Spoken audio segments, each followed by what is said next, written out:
Good morning. And now please be seated.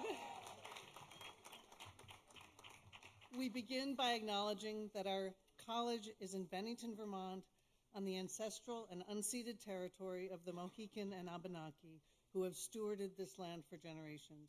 We are grateful. Please also first take a moment to thank our Bennington musicians for playing today.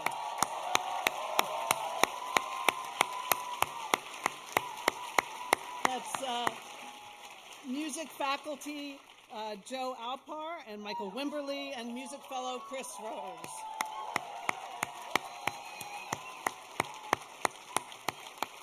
And before I start, I want to give a special shout out to the buildings and grounds staff, the dining hall staff, the communications folks, and all of you.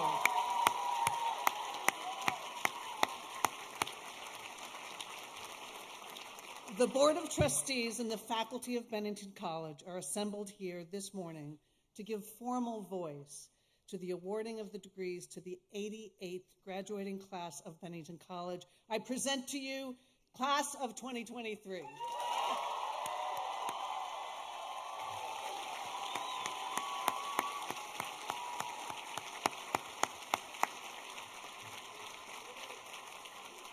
And as you know, they are amazing. Welcome, graduates, families, friends, and all those who have loved, supported, cajoled, and celebrated these students. A special welcome to those who are on Zoom. And let's also remember those who might not be with us today, grandparents, parents, friends, and other family members. This morning, we celebrate you, our remarkable graduates, and we celebrate all of you who have supported them along the way. So I want to say, as a parent of a recent graduate, I remember sitting there feeling so proud. And so I would like the graduates to thank all of those in the audience who have supported you.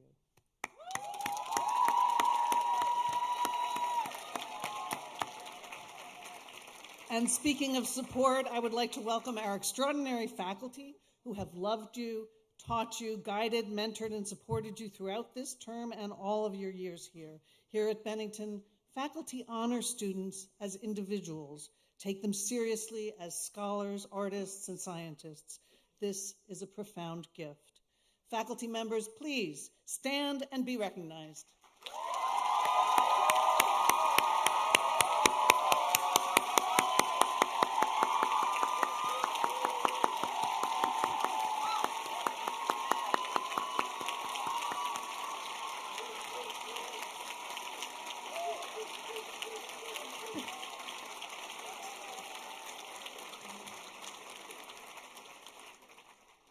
This assembly provides a joyous occasion to celebrate your accomplishments and reaffirm the principles of this remarkable college. I will begin by reading to you our traditional commencement statement, which has been read in some form or other 87 times before. Bennington regards education as essential and ethical, no less than an intellectual process. It seeks to liberate and nurture the individuality, the creative intelligence, and the ethical and aesthetic sensibility of its students, to the end that the richly varied natural endowments will be directed towards self-fulfillment and toward constructive social purposes. We believe that these educational goals are best served by demanding of our students active participation in the planning of their own programs and in the regulation of their own lives on campus. Student freedom is not the absence of restraint, however, it is rather the fullest possible substitution of habits of self-restraint for restraint imposed by others. The exercise of student freedom is the very condition of a meaningful education and an essential aspect of the nurture of free citizens dedicated to civilized values and capable of creative and constructive membership in modern society. The degrees we are about to award certify that these students have successfully met the standards of quality in academic achievement and of responsibility in citizenship set by the college. The extent to which they have fulfilled the college's and other important aims cannot be formally certified, but the degrees do indeed express our confidence that they have understood our ideals and that they will do credit to themselves and their communities. At Bennington, the awarding of the degrees means at least one other thing. Education here is a reciprocal affair. We who are charged with the instruction and educational policy have received as well as given. We have learned from these students as well as taught and counseled them. The conferring of the degree is thus an acknowledgement of the contribution to ourselves personally and to the college which these students have made. We shall continue to follow these students with interest and affection as they take their roles in other communities. To these communities, we confidently recommend them. At Bennington, we shall miss you. Class of 2023, we will miss you. What strikes me most about the commencement statement is just how much the values in these words endure today.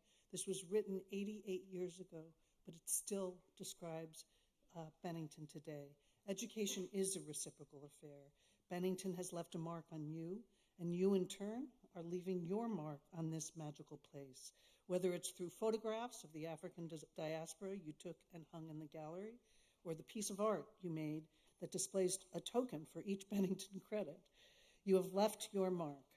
We will hear the echo of your voices, singing in Jennings for years to come, the feeling of power in your performances with the Balkan Ensemble, or playing gamelan, or performing your platform student projects. You have left marks in other ways, I'm sure. That stain on the rug of Bingham, the path you made in the secret garden, maybe a piece of ceramics you are leaving behind for others.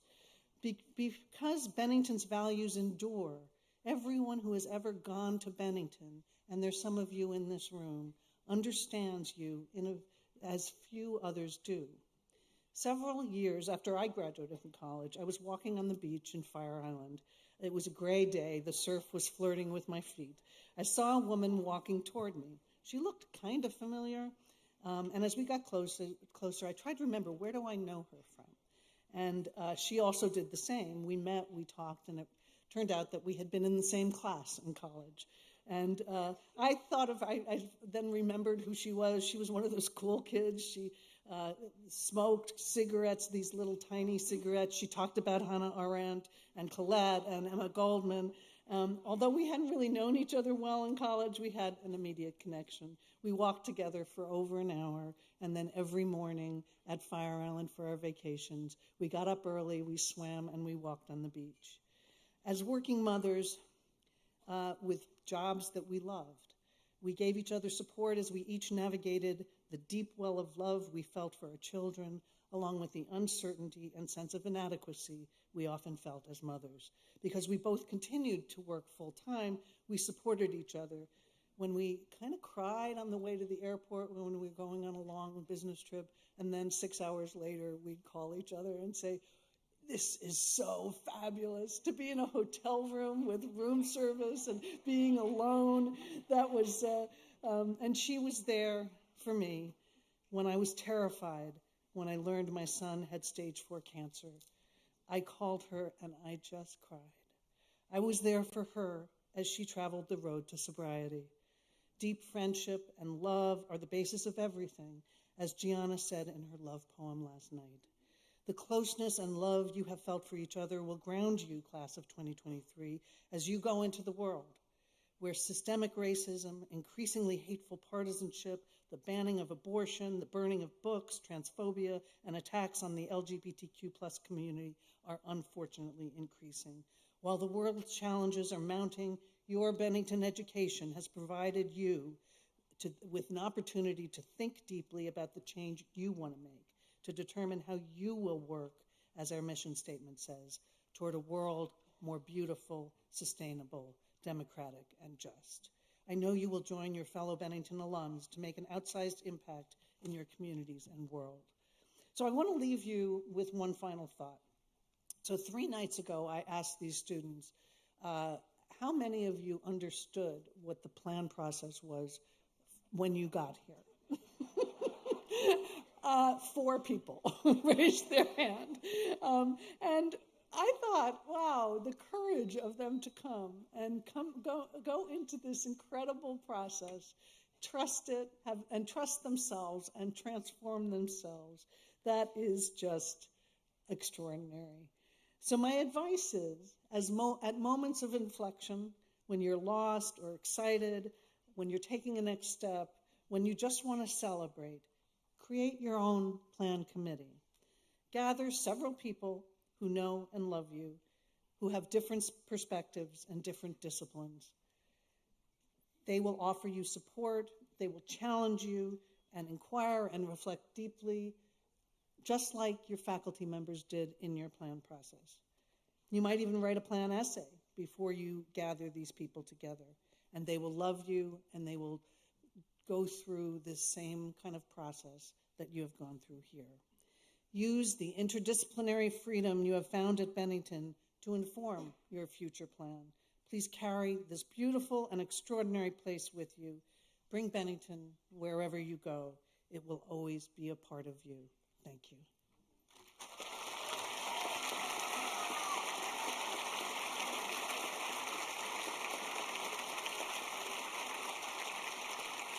And now it's my pleasure to introduce Provost Maurice Hall, who will introduce the faculty speaker.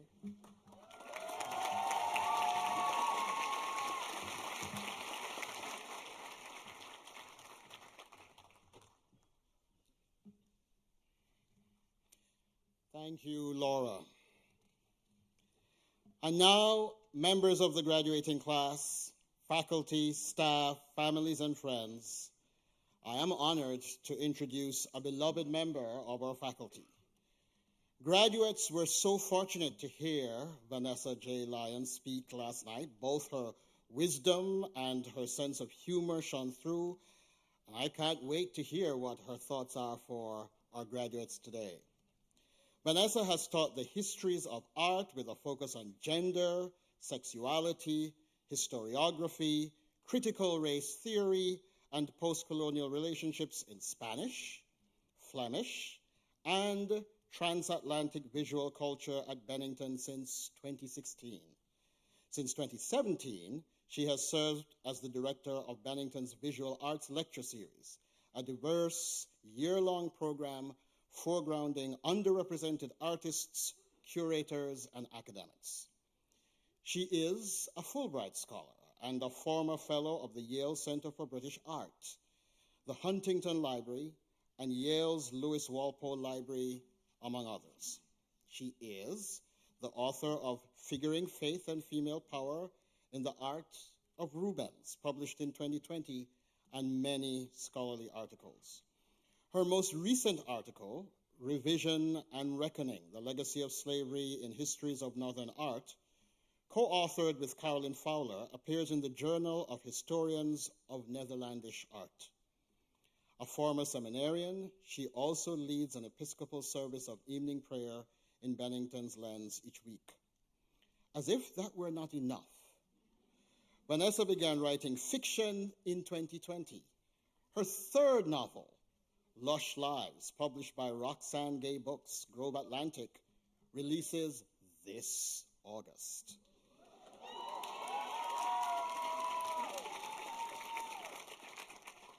Vanessa holds a master's and PhD in history of art from the University of California at Berkeley and a master's in religious studies from Iliff School of Theology. We are so excited to have her with us today. It is my great pleasure to introduce and to ask you to welcome to the stage history professor, Dr. J. Vanessa Lyon.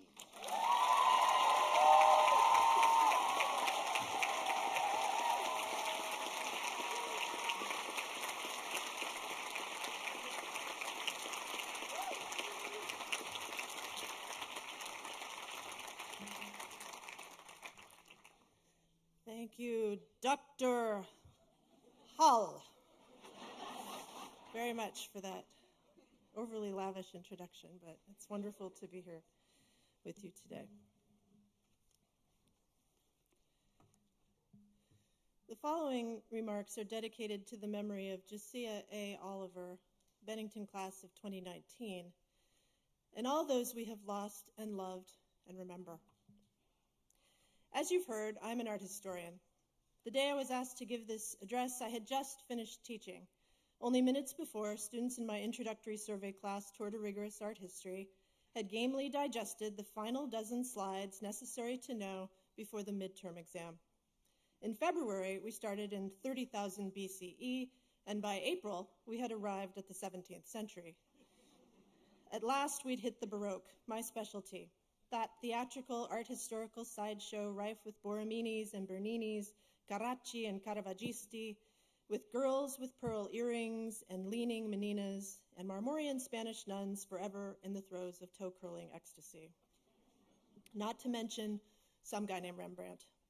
And not to mention the erudite and cosmopolitan Belgian, Peter Paul Rubens, who was clearly the greatest of all time. Unless you asked Nicolas Poussin, Rubens's avowed and persnickety French foe, Poussin despised Rubensian painterliness. Too gestural, too emotional, so loose as to be womanly, so extra, and not in a good way. Rubens, for his part, eschewed Poussiniste rigidity, too conservative, too linear, so uninspired as to be reactionary. Not it, in other words, boring. We can choose not to choose. Sometimes I prefer the neither and of ambivalence, considering myself what Gloria Anzaldúa named Nepantlera, a bridge that doesn't.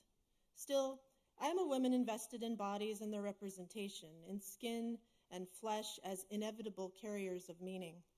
I'm also a person for whom unreadability is a way of life, to whom amplitude and healthy appetites are good things. I am, therefore, 100% Team Rubens. That being said, I do think Poussin, the enemy of my Flemish friend, deserves full credit for one spectacular painting. I feel a bit strange up here without a screen and a projector, but in case you have not seen it, let me describe the French painter's blockbuster canvas of 1638. Imagine, if you can, a large rectangular window framing a bucolic landscape of soft-peaked mountains, sparkling green valleys, and a moody, cloud-strewn sky unfurling behind a rocky precipice. Close to the picture plane, we find 3 young white men and 1 white woman gathered around a thick rectangular slab of stone blocks. Judging from the scale of the figures, the monument, if that's what it is, stands about 5 feet tall. Typical for Poussin, the trio of quasi-nude males are in technicolor classical dress, elegant togas of vermilion red, ultramarine blue, and a glacial cerise, respectively, are thrown over their muscular shoulders and knotted at their slender waists. My favorite part might be the ribbon-like white straps intricately laced at their tanned ankles like Greco-Roman ballet shoes. On our right, a beardless youth has hitched up his leg to perch it on the monument's base. Although he rests one arm on his bent knee, pointing to the slab's face, this handsome young man throws his gaze slightly backward, toward a statuesque woman standing there behind him in pleated draperies of cobalt and gold. She, like these 2 men on our left, is clearly fixated on the front of the stone and what might be found there. When the bearded man in the foreground leans in to get a closer look, we know to lean in too, and when we do, we see what he sees. It's an epitaph, carved into the hard gray stone in all caps. Et in Arcadia ego, reads the inscription. Et in Arcadia ego. This Latin phrase, loosely borrowed from the 5th eclogue penned by the ancient Roman poet Virgil, is usually translated as, and even in Arcadia am I. And even in Arcadia am I, and who am I? Well, I am death, we are told.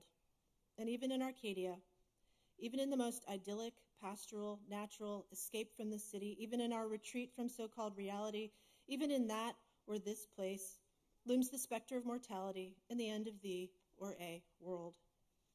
In the Baroque canvas in the Louvre I've just described, the stately woman with her hand on the shoulder of a youth is said to be finitude herself. Maybe she is visible, maybe she is not, which explains why the youth looks back without focus, recalling perhaps all that has brought him to this sublimely beautiful setting. In the midst of life, we are in death, might be another way to put it. This wasn't meant to be one of those hard-pilled-to-swallow graduation addresses. The solemn exhortation when all we want to do is dance. It isn't intended to be that or only that, because the reason I am here and what I most want to do is to elevate each and every Bennington senior who has earned the right for us to honor you with a bachelor's degree that no matter what happens today, nobody, no how, nowhere can ever take away from you. I want to extend my deepest gratitude to all the pets and friends and partners and family members and parents who got you to Bennington and kept you at Bennington for us to teach and learn from, to respect and care about for 4 often inconceivably chaotic years. I want to shower appreciation on the amazing people in buildings and grounds, on Chef Steve,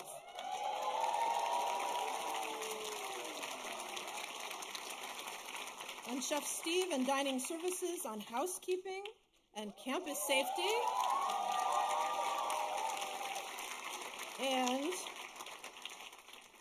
and on Nicole Arrington, who lives and breathes the Weather Channel to carry off this grand occasion each year. I want to extend fellow feeling to my esteemed faculty colleagues and Bennington's administrative staff and our Board of Trustees with us today, to our dedicated deans and associate deans, and to Provost Maurice Hall, who takes the diversity of our curriculum and your holistic development so seriously, and to President Laura Walker, who has proclaimed since her arrival on this campus that Bennington will be, because we are not there yet, an anti-racist college.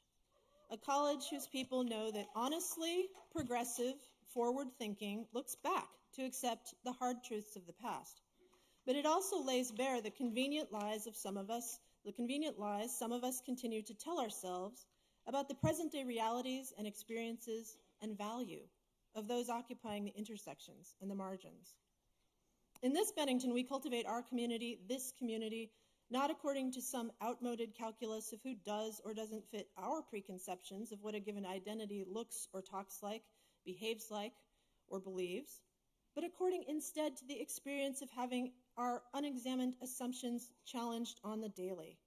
Graduating seniors, you did this in weeks and months and years of seminars and labs and studios, rehearsals and workshops, fieldwork terms and museum fellows terms, creatively titled house parties, friendships and internships, hookups and breakups, cluelessness and confidence, personal failures and personal growth, and maybe even an extension or 2 or 3. In the end, if you've completed authentic senior work at Bennington, a good number of your previous misconceptions have by now been reconceived in the crucible of a self-aware and self-critical liberal arts education. Class of 2023. Think how much you have learned and made and theorized and written and choreographed and performed, how far you have traveled, how much you have witnessed and felt. Think how continuously you are transforming. Think how much you can continue to transform. Of course, I want to keep things light, or should I say lit. I want to tap into an immaculate graduation vibe. I do. I'm a hopeful person. Call me a queer black optimist. And yet, et in Arcadia ego.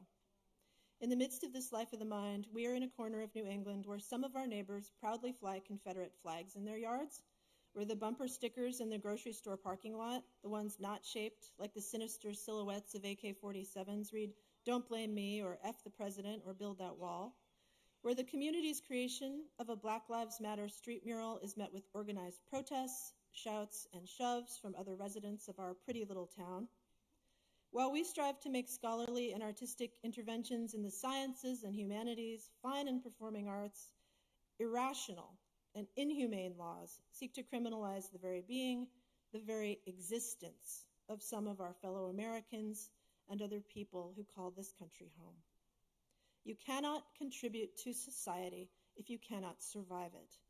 And yet, as Audre Lorde so memorably wrote, quote, "Survival is not an academic skill.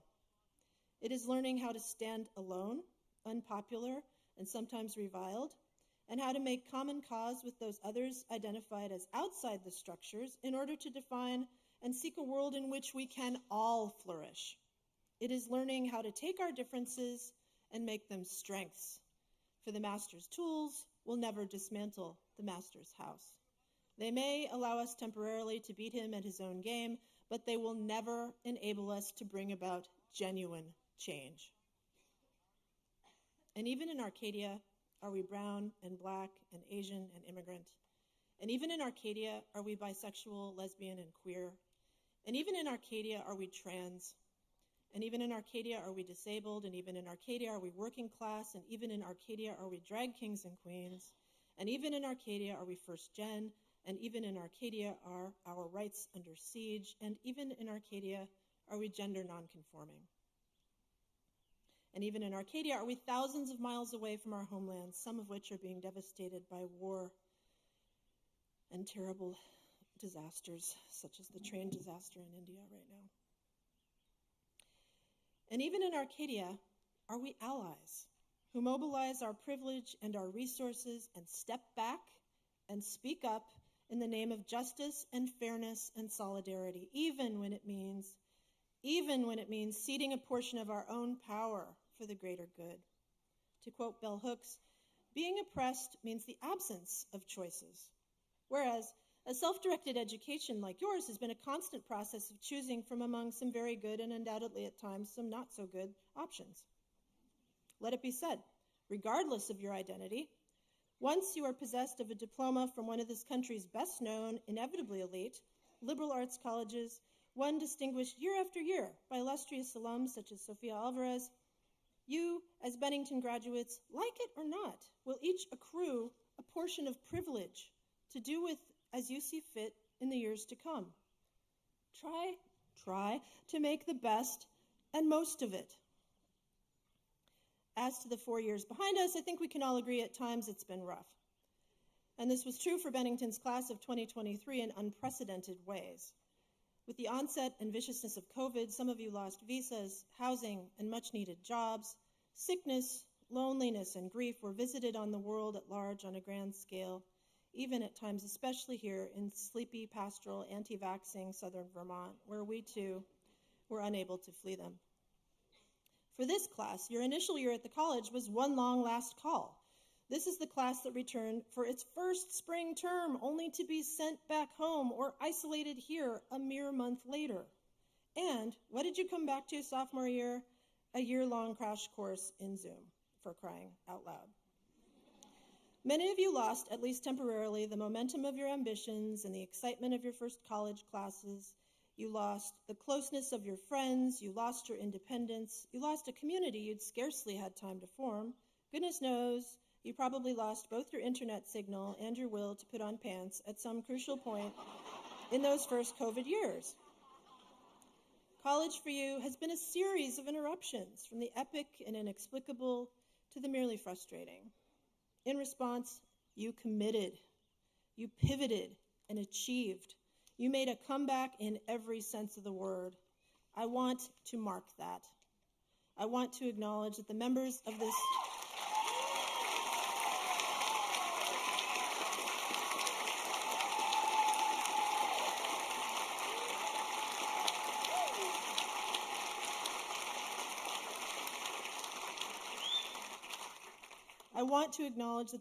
of the class of 2023, as few others before you, have catapulted yourselves over, if not dragged yourselves doggedly under, obstacle after obstacle in order to arrive at this profound and victorious moment on a, I have gorgeous written here, on a pretty Vermont day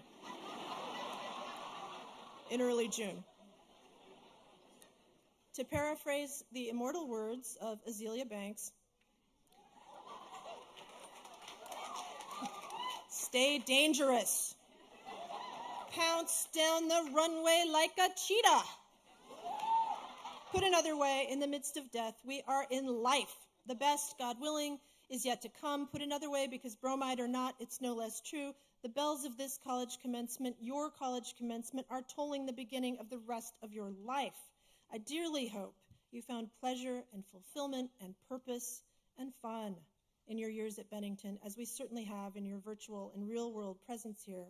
I hope I speak for everyone gathered today under this big tent when I say, Class of 2023, we are very, very proud of you.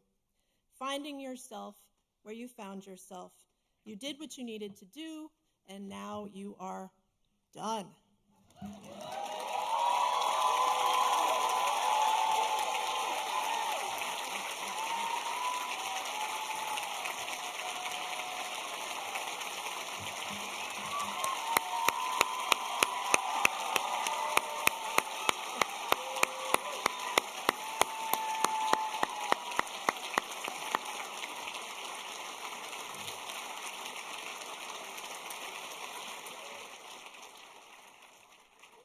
Thank you so much, Vanessa. So 20 years ago, in the late summer of 2003, Sofia Alvarez arrived on this campus as a first-year student. She immersed herself in theater and in literature, and after Bennington, she has gone on to have an extraordinary career as a screenwriter, a playwright, and a director. Sofia is best known for writing the screenplays for To All the Boys I've Loved Before, and To All the Boys Too, P.S. I Still Love You. These are based on Jenny Han's novels of the same name. In 2018, she was named one of Variety magazine's 10 screenwriters to watch, and we are watching you. Her directorial debut, Along for the Ride, an adaptation of Sarah Dessen's best-selling novel, for which she also wrote the screenplay, was released on Netflix in May 2022, and you can find it there. Her work in television includes the first 2 seasons of Man Seeking Woman for FXX and the first season of Sirens for USA. Her plays include Kill Corp, which was produced by the Warehouse Theater in 2022, Nylon, done by BTB Theater Lab in 2019, and Friend Art, which was produced by Second Stage Uptown in 2016. Pretty busy. With composer Daniel Roland Tierney, she wrote a musical adaptation of William Steig's wonderful classic children's book, Amos and Boris. And in addition to her degree from Bennington, Sofia is a graduate of the Juilliard School's Lila Atchison Wallace American Playwrights Program. She teaches screenwriting at NYU Tisch School of the Arts. We wish she would teach here someday. And we are thrilled to have Sofia here as our commencement speaker. She just got back from Japan. In fact, I think 2 days ago, you woke up in Japan. So we are particularly delighted that she has come around the world to be with us today. Please join me in welcoming her.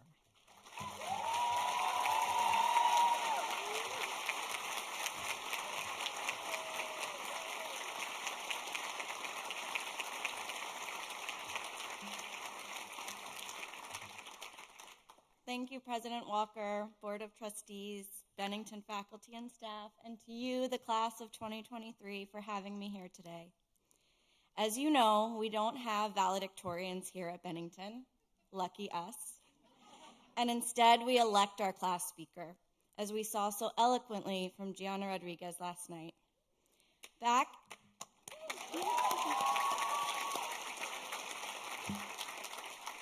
in the spring of 2007, I applied to be my class's speaker, and unlike Gianna, I was rejected. I told this to my husband when I was first asked to come here today, and his response was, "Rejected? How about not selected?" It's a good idea to marry someone who changes the verbs you use about yourself to be more forgiving. I do not plan to read you my rejected essay, though thanks to the archives of Gmail, I did find it, despite having crashed 2 hard drives since graduation. I hope that your generation backs up more thoroughly than mine did, but if not, this is your reminder. I'm telling you how I was not selected, because I remember thinking at the time, that's okay, I'll get them back when they invite me to be the commencement speaker.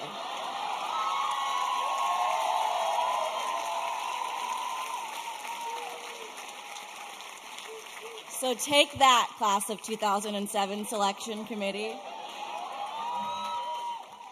Just kidding. One of my best friends, then and now, was on that committee. When the decision was made, she said that my speech had been good, but too short. I recently read this speech, and I can both confirm and deny her statements. Yes, it is short. No, it is not good. I had little memory of this speech's content, but I do remember writing it. It was during Tech Week for my senior project, directing a production of Maria Irene Fornes's Mud. I remember the crunch of that last semester and wanting to submit a speech, but thinking that I didn't have time to make it great. I sat at my desk in Franklin, window open, cigarette in hand. I had a joke in here that you could smoke in the dorms then, but I learned from Gianna last night, you still can. Oh, Bennington. But I did what I could with the time that I had. And honestly, it doesn't matter that I wasn't selected, because forcing myself to follow through on the things that I want, instead of saying, it doesn't matter, or I'm probably not going to get it anyway, has been one of the tenets of my career, and likely what's brought me here to speak to you today. When I was asked to deliver this speech, I was told that you want to know what it's going to be like when you leave. I can only speak to my own experience, but the year I graduated from Bennington College and moved to New York was one of the hardest years of my life. It was a year where I thought buying a salad for lunch was a splurge purchase. The year I was dumped by my first serious love. The year where I had a job that required me to sit at a desk for 10 hours a day and ask permission to pee.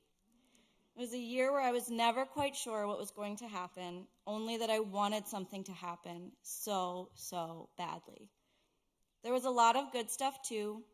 Nights of drunken revelry, new friends, crush highs, the belief that I looked amazing in the American Apparel Lycra figure skater dress, the drugs they gave me when I got my wisdom teeth out, the foresight to tell a dentist to take my wisdom teeth out, even though they weren't impacted, because I wasn't sure when I would have health insurance again, a major perk of my desk job. I was obsessed with the novels of Jean Rhys. That will blame on Marguerite Feitlovitz. In Good Morning Midnight, the protagonist Sasha roams the streets of Paris in a fog of the past. She considers dyeing her hair. Rhys's characters were often lonely, depressed, sometimes perimenopausal women, and it says something about my headspace that she was the writer I was obsessed with at this time, that she felt like a kindred spirit. My first week in New York, I remember interviewing for waitressing jobs in the rain. My boyfriend at the time told me that no one would take me seriously if I showed up in flip-flops. I don't know why I was wearing flip-flops. Certainly, I owned other shoes, but I can't recall why, at that moment, I didn't have access to them. Something about that first year out, there will be moments where you feel so totally unprepared. I spent $20 I didn't have at the Union Square DSW so I could show up for my restaurant interview in something with a closed toe. Despite my covered feet, I did not get the job. I could have saved the $20. I didn't want to be a waitress. Not then, at least. The time for restaurant jobs would come. But that first year out, I wanted a position that would cement me to New York and that couldn't blow me back to my hometown with a strong breeze. I wanted a job in the theater.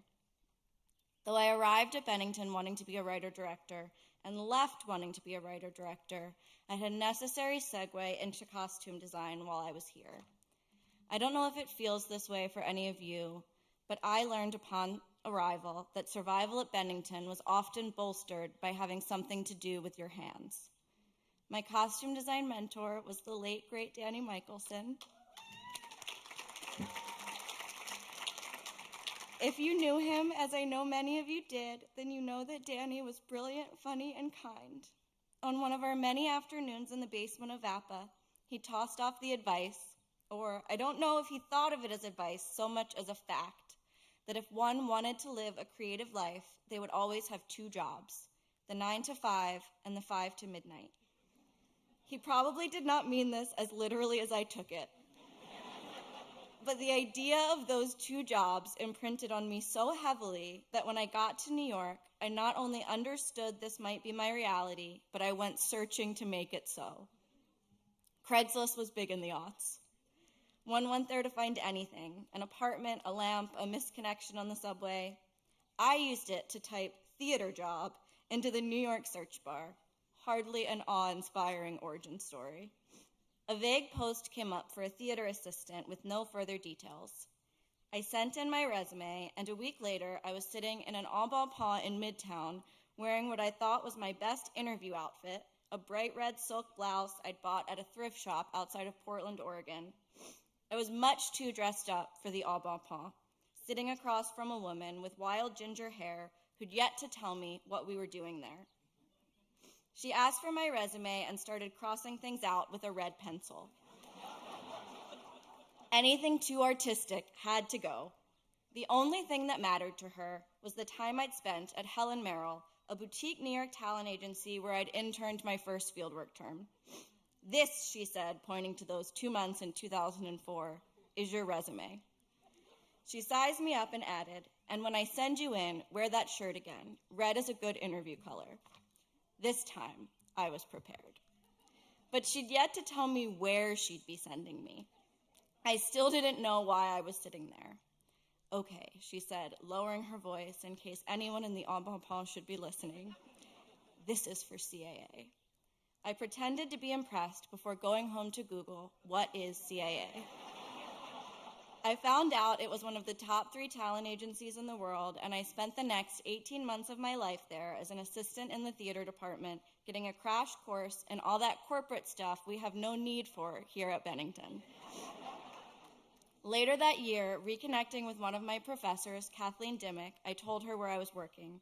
When I saw the look on her face, I assured her I was fine, because as my boss had told me, I had a thick skin.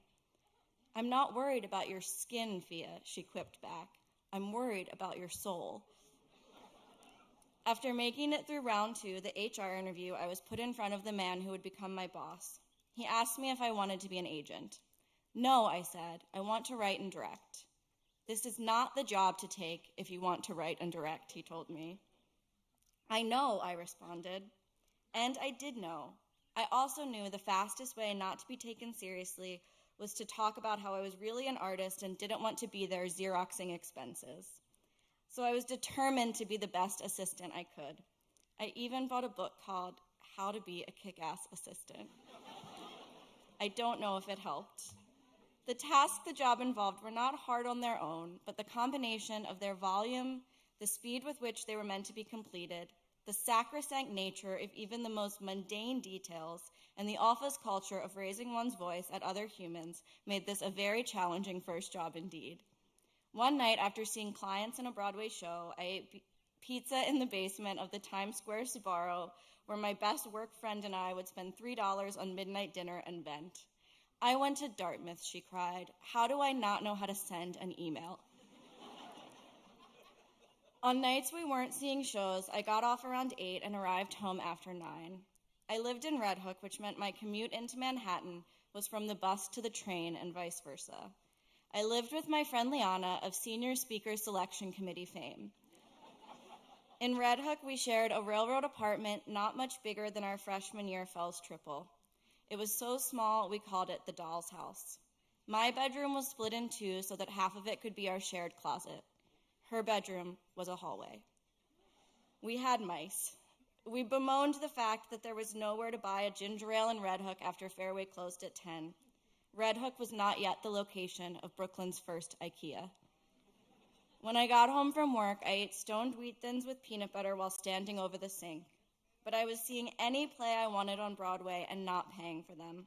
I was reading 3 scripts a week. I talked to writers and directors I admired on the phone every day, and they knew my name. They relied on me to process their checks on time. I felt like part of the world to which I wanted to belong. But it can be dangerous to work adjacent to one's goals. There was fear that I could get lost on the business side of things when I wanted to be an artist. And I had Danny's voice in my ear reminding me that those who want a creative life have 2 jobs. And so, shortly after starting at CAA, I began looking for my 9 to 12. The 5 to 12 wasn't going to happen for me. I went back to my old friend Craigslist and found a 10-minute play festival looking for directors. I cast one woman from auditions and another actor friend from Bennington. It should go without saying that none of us were being paid. No one saw this play, but that's not what was important. What mattered was that I was doing what I came to the city to do, and those Goliaths who I worked with at CAA, they saw me leaving the office and going to rehearsal. They saw me not talking about what I wanted, but doing it, and that's what I saw myself doing as well. Saturdays were for hangovers, but Sundays were for writing. One of our clients, who knew I was a writer because he asked me directly, told me I should write a play about a young, hot girl because that's what I was. Good advice comes in many forms. Sometimes it's bad advice that you bristle against, such as this. He was trying to be helpful, but his description of me was hardly how I saw myself or how I wanted to be seen by others. So I started a play about the anti-young hot girl, an agoraphobic East Coaster living in LA her first year out of college who supports herself by fleecing sexual predators on the internet. It was also, in its own way, a rom-com. The title of this play, Between Us Chickens, was something I'd heard my boss say on countless phone calls. There are jewels for a writer everywhere. Between Us Chickens became my calling card play. With that play, I got into the Royal Court Young Writers program in London. I gave my notice at CAA, booked a flight, and found my way to Gumtree, the UK version of Craigslist, where I connected with a wonderful family who let me live with them in exchange for helping out with their 7-year-old daughter. While I was in London, I got into Juilliard on account of the same play. Years later, Between Us Chickens was used by my agents as the writing sample that led to my pitch to write the screenplay for To All the Boys I've Loved Before. You may be thinking, hadn't you written other plays in that time? Oh boy, did I, but for whatever reason, this is the one that stuck. That sounds like a lot of opportunity to come from one play, and it is, but I wrote Between Us Chickens in 2008. In the 15 years since, I have tried and failed on multiple occasions to get it published. It received one small production in LA in 2011. It has never been produced anywhere else. It has never been produced in New York. So, what do you think? Is that play a success or a failure? I've found at every step of my career that those two things, success and failure, coil around one another like two snakes intertwining. You are going to fail. It's important. It's not an end to achieving your dreams, but part of the process. After years working as a nanny in Brooklyn, I pitched and sold a sitcom about my experiences. It was titled, somewhat uncreatively, Brooklyn Nannies. Selling this show allowed me to join the Writers Guild. Success. That show didn't make it past the script stage. They never filmed the pilot. Failure. The executives I met while writing that show recommended me for my first TV staffing job. Success. It was to write for one of the shows they'd chosen over mine. Failure. Success, failure, success, failure. The pattern continues and continues and continues. Get used to it. The moments in my career where I felt I did that are fleeting compared to the ones where I felt I could have done that better or I have so much left to do. I must admit that I was shocked when President Walker invited me to deliver this speech because there is a lot more I want to accomplish to earn the honor of speaking to all of you. While I understand where it comes from, I don't love the phrase, fake it till you make it, because I feel it makes a binary out of learning. Like a good Benningtonian, I believe the best way to learn is to do, which funnily enough is a phrase that means the same thing. But doing is not faking, and learning is a process without an ending. I will never be finished learning how to write. I say that as both a professional writer and a writing professor. I'm a forever student and also a teacher. It's important to recognize both, to work towards a combination of both confidence and humility.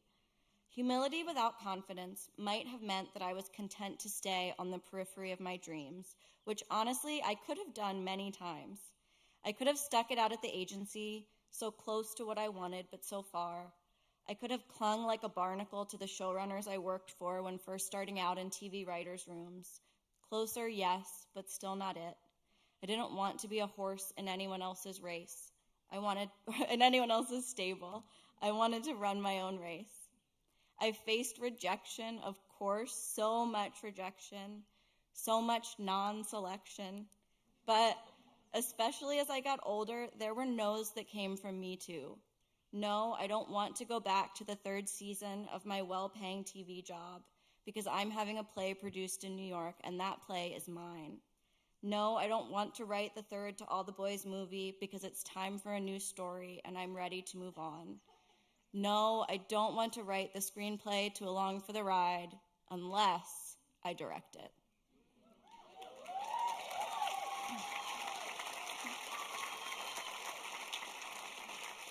Times I've described my career going from CAA to the Royal Court to Juilliard to television writing to screenwriting to directing. Young writers I'm mentoring have commented that I planned it all out so well, and it feels overwhelming to them. They wonder what their big plan might be. But despite having gone to Bennington, there's no way I could have planned any of that. Please remember that when I got to New York, my best idea was to Google theater job. At every step of the way, I was focused on the small goal in front of me. I tried to work hard and be kind. I had no idea what would happen in a year, 5 years, 10 years, and I still don't. I am currently on strike. Please support the WGA.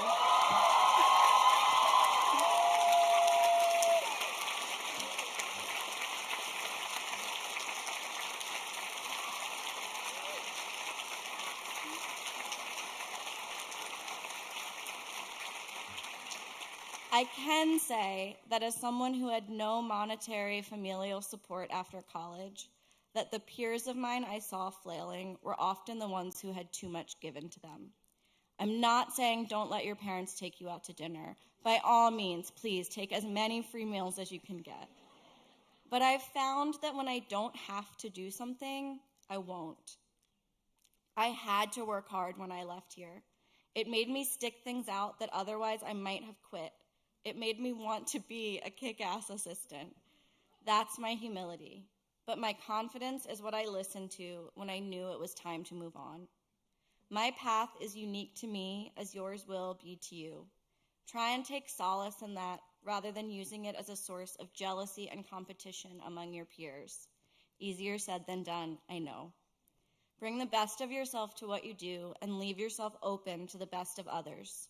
One doesn't cancel the other out. I recently learned of the difficult time you're going through as a community. I wonder if you've ever walked through the Kelly Muzzy Memorial Garden or seen Alyssa Sullivan's painting hanging in Vapa. I rehearsed with Kelly. I drank Prosecco with Alyssa. I played poker with Adam and collaborated on a dress with Becca. I didn't know Elizabeth, but I felt the impact of her passing all the same. We lost them all in 1 year. I have felt the way you all feel. I have no words to offer you other than my understanding. The alumni community is here for you. I have friends from Bennington with whom I've never shared the campus. Over the years, I forget that we were here at different times. Lean on each other. Lean on us. My friends from Bennington have offered me endless support at times of uncertainty. A friend from Bennington, Tess, let me stay at her parents' house in Los Angeles when I was trying to break into television. She also gave me this dress. Another, Dan, produced the first full-length play I directed in New York. During that production, he stealthily set me up with my husband, Adam, who's in the audience today, and with whom I share the world's most beautiful child. Bias, mine. Leave room for joy and spontaneity. It's not supposed to be a constant grind. The person it's most important to prove yourself to is yourself, and sometimes she deserves a break. These years you are unmoored, when you don't know what will happen, you will think back on them often when they're over. If you're an artist, they will be the years that fuel you. When looking for inspiration, don't look up, but around. Your best collaborators are the ones you rise with. The first year out of college is hard. There's no way around it. But I think it's less hard for us as Bennington students than for those who have had their entire academic careers laid out for them. There's both fear and comfort in the idea that no one else can figure this out for you. Nothing is going to happen to you. You must be proactive. That doesn't mean it's going to happen in the ways you think it will. Sometimes the right thing finds you when you're going after something else. When I was hired to write To All the Boys, it was a low-budget indie being made without a studio. I certainly was not thinking of it as my big break. I had many fantasies about the project that might put me on the map. Plays I hoped would get a rave that didn't. Screenplays I was hired to write that were never made. A live-action Disney movie that was down to me and one other writer that I ultimately didn't land. To All the Boys was probably the one project I wasn't thinking would change my career. It was right in front of me, and I had no idea. If you start off on the wrong foot, if you miss a step and feel like you've been left behind, don't let it shake you. Your life is defined by who you are, and what you do is only one small part of that. None of it is static. Take it from someone who went from living in the Fells Quad on to become House Chair of Franklin. Never let anyone tell you that what you've done in the past has to dictate who you get to be in the future. Congratulations, class of 2023, and good luck.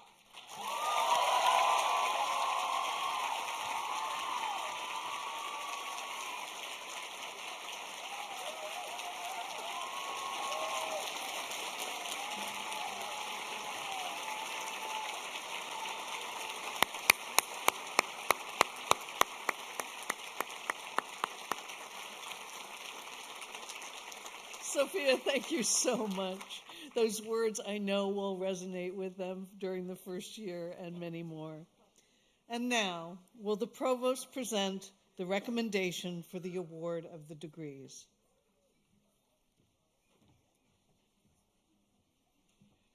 President Walker, as provost, I present the candidates for the award of the Master of Fine Arts and the Bachelor of Arts degree. Candidates, please raise your hands.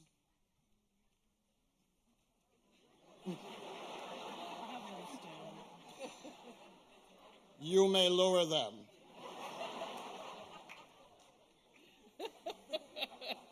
Members of the faculty, these students have fulfilled all the requirements for graduation and are recommended for the award of the Master of Fine Arts and the Bachelor of Arts degree. Do you nominate these candidates to the trustees for these purposes? If so, please signify your approval by rising. Yay.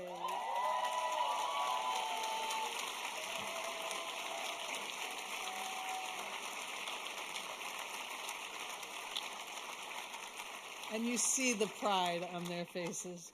You may be seated.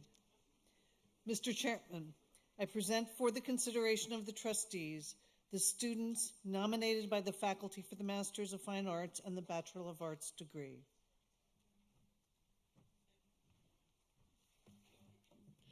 Good morning. On behalf of the Board of Trustees, I want to congratulate you on your accomplishments. It's true that each and every one of you is unique, but I also feel that we, as Bennington graduates, have important qualities in common.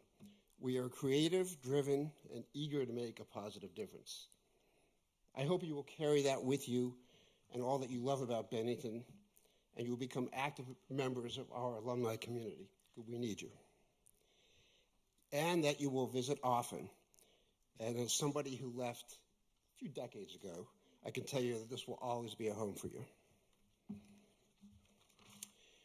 Members of the Bennington College Board of Trustees, by charter, the power of conferring all degrees, diplomas, and honors from this institution is placed in your hands. You have witnessed the nomination of the faculty and the provost. Please signify your approval by rising.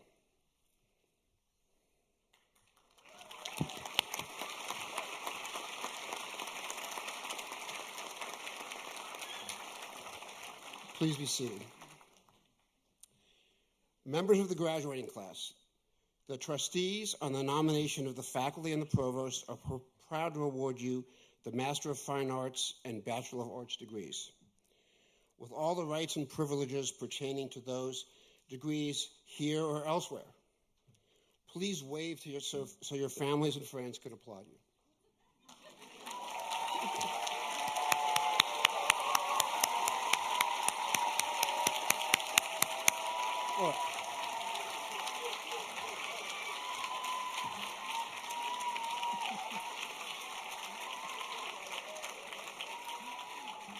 Thank you. With this formal recognition of academic accomplishments, you join the company of those from this college and all other colleges and universities who have been admitted to the special opportunities and obligations bestowed by the Master of Fine Arts and Bachelor of Arts degrees. Graduates, please come forward individually as your names are called.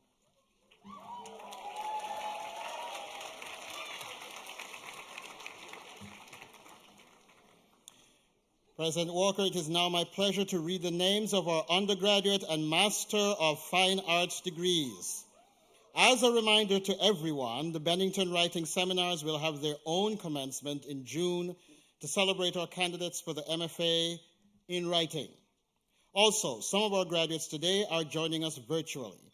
We will be giving all of our graduates, whether in person or remote, a hearty round of applause. President Walker, I present the following graduates for the Master of Fine Arts degree. Tal Shibi.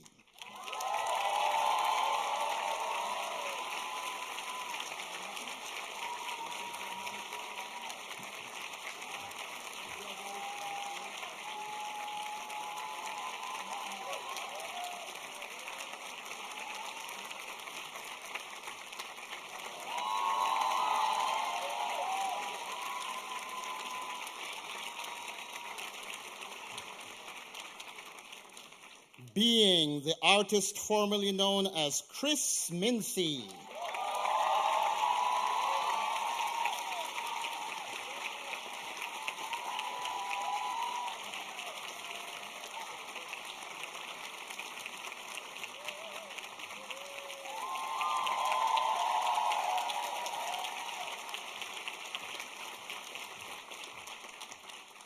Divine Bradley.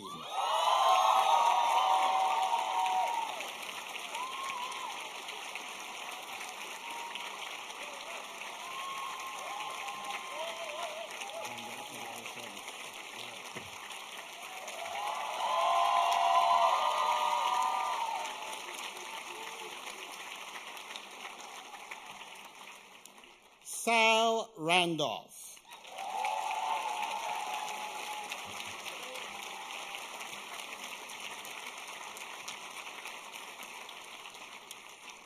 President Walker, I present the following graduates for the Bachelor of Arts degree.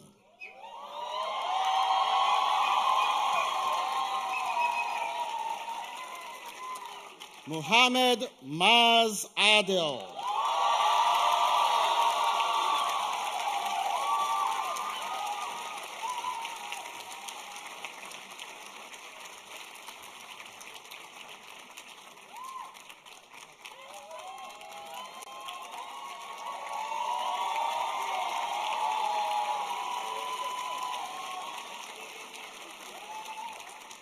Julian Carell Andrikai.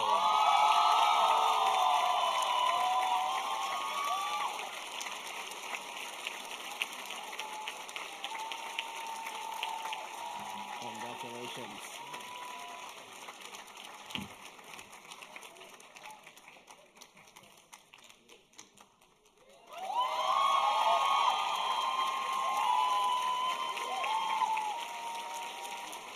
Tristan Archibald.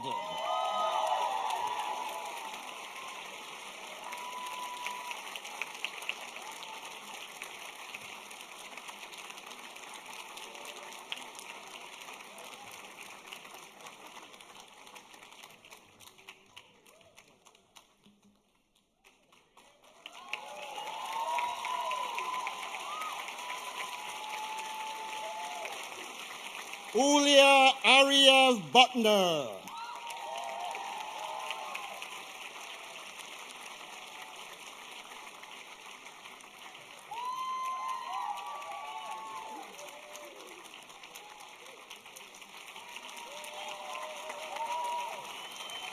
Rio Violet Arslanian.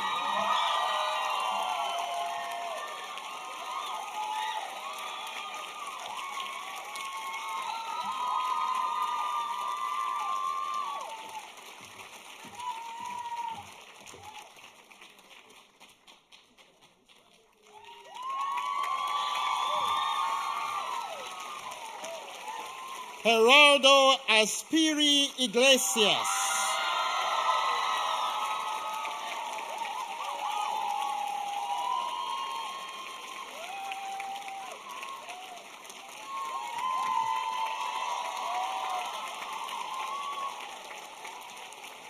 Alicia Bade Shrestha Bela.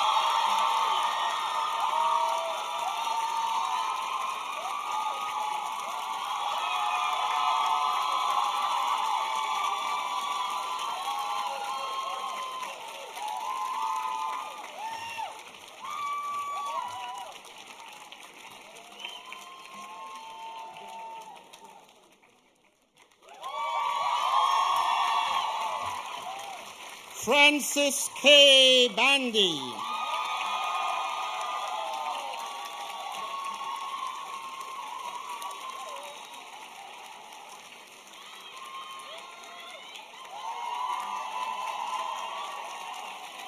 Daniela Benitez.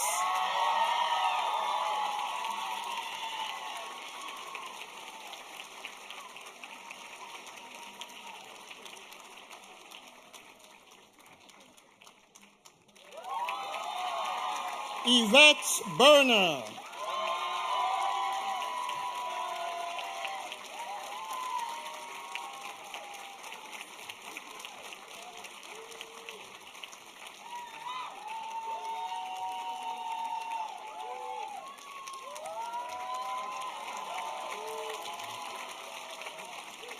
Sagarika Bhatti.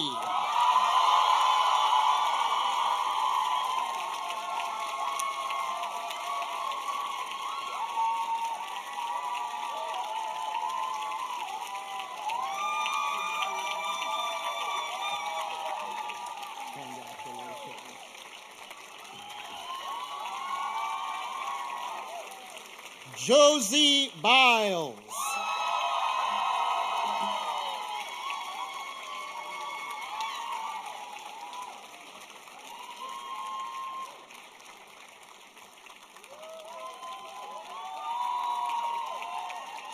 Rafaela Binder Gavito.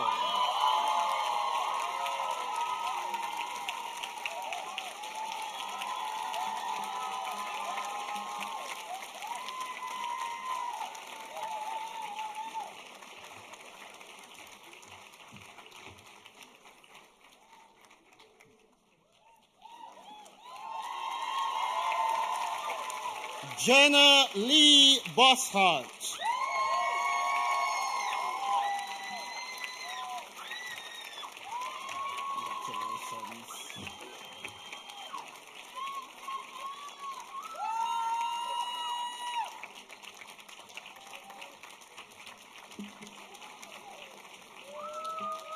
Jasmine Bowman.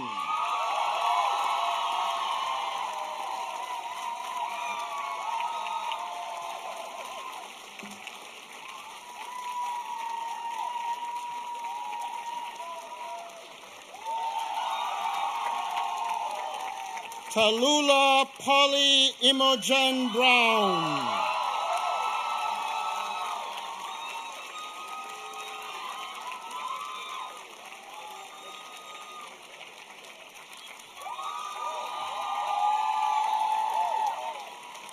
Jesus Cardenas.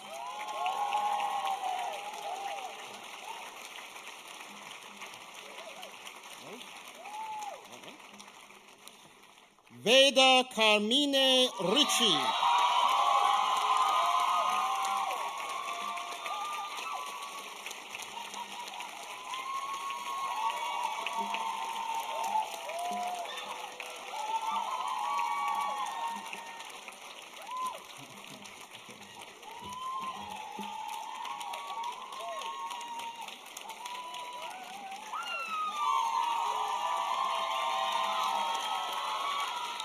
India Rose Carter Bowick.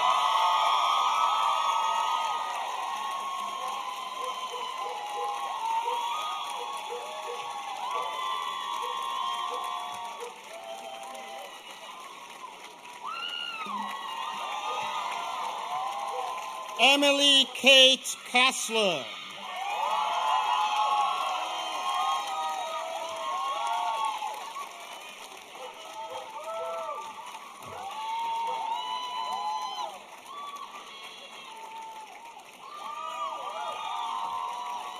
Kaki Castro.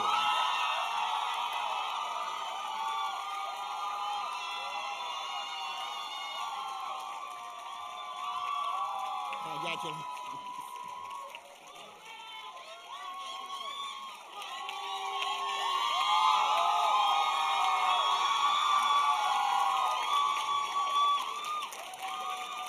Ryan Shigogo.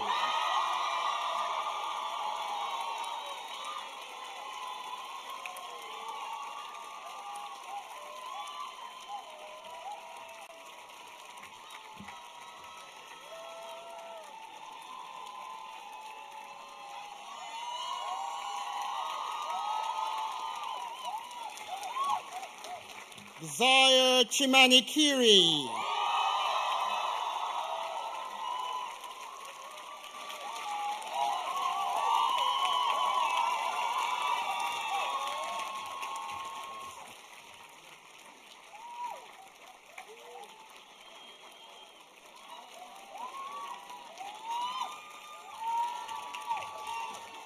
Olivia Kiosine.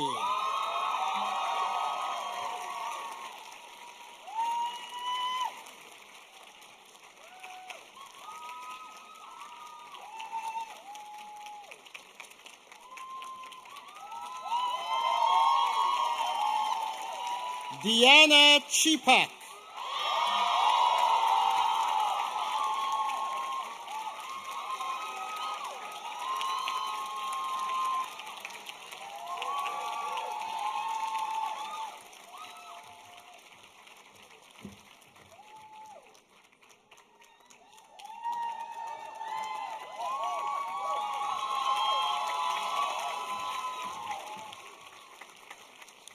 Ariana Lisbeth Chitala.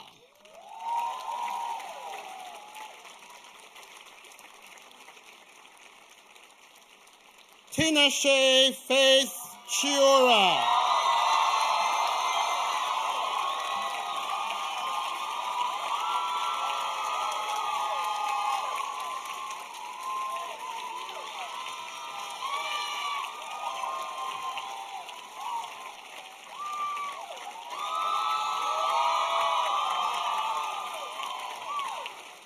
Joya Kaur.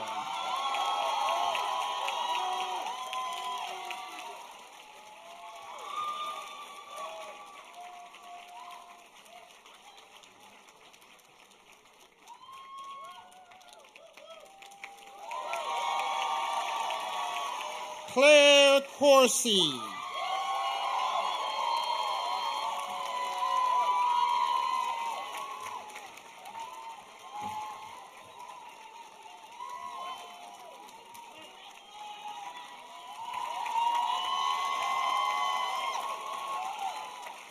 Grace Krauthamel.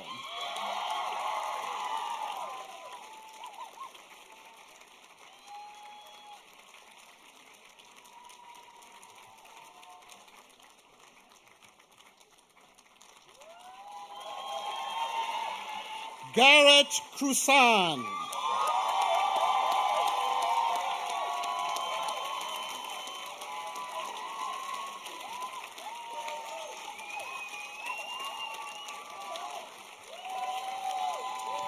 Rowan Alistair Cullen.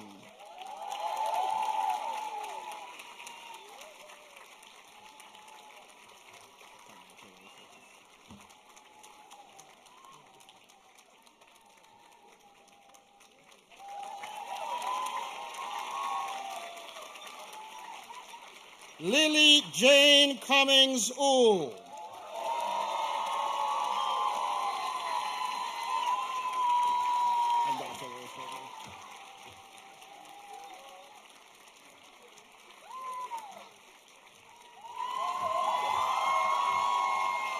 Shagoto Doto.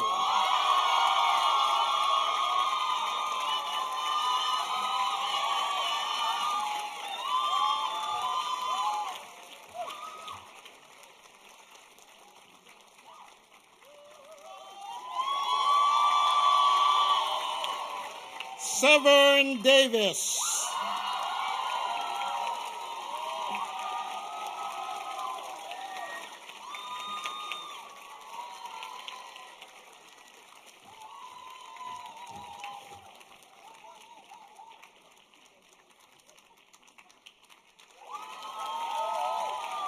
Dorian Della Bitterfalkowski.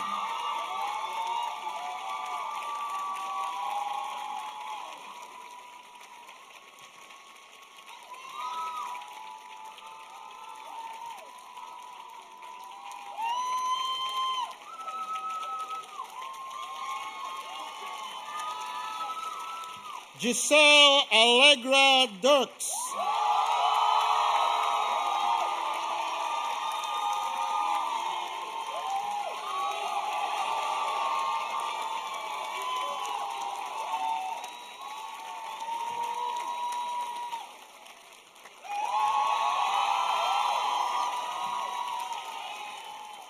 Brian Ducey.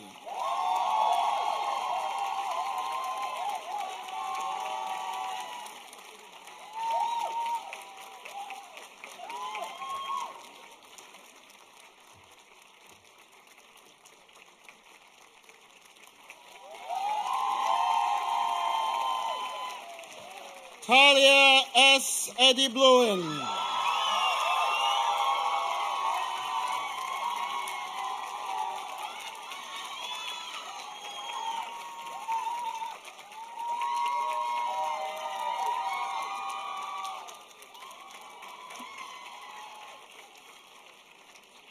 Elena Yefimenko.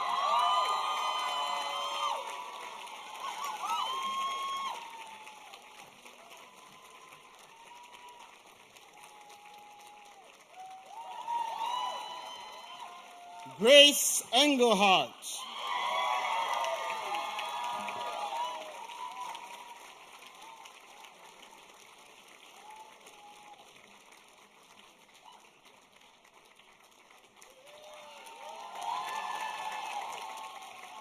Caroli Esparza.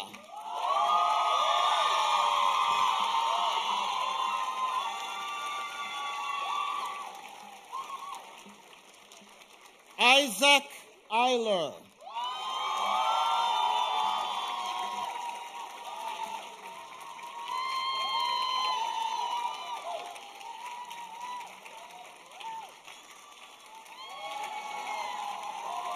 Lenny Woodson Fahrenholt.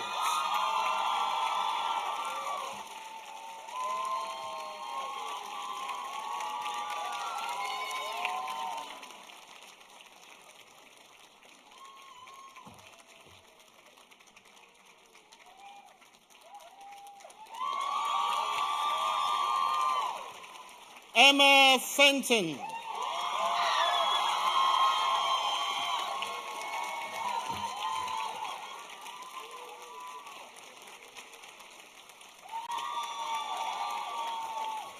Nix Forrest.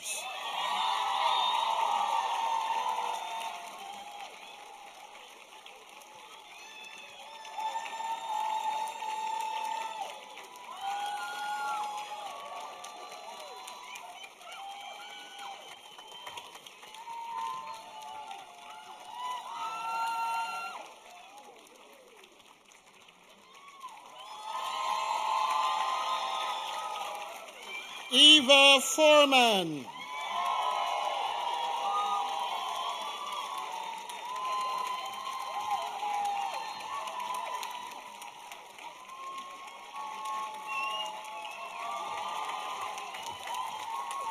Lilia Fowler.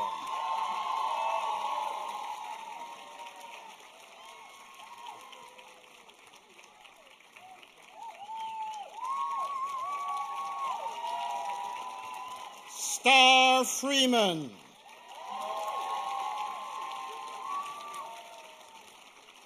Isaiah Friedland.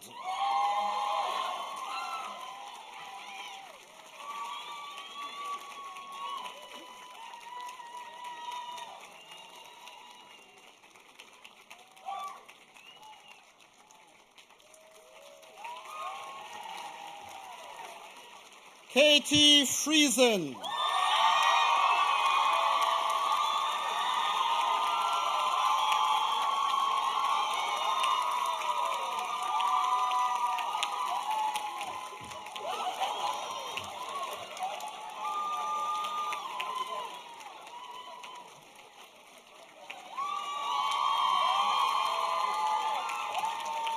Miranda Fuller.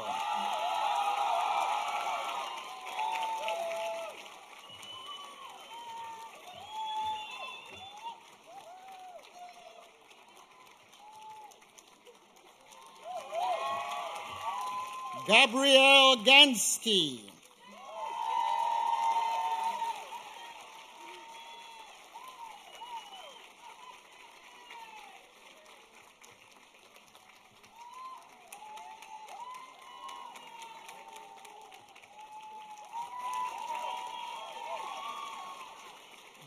Josephine Gautry.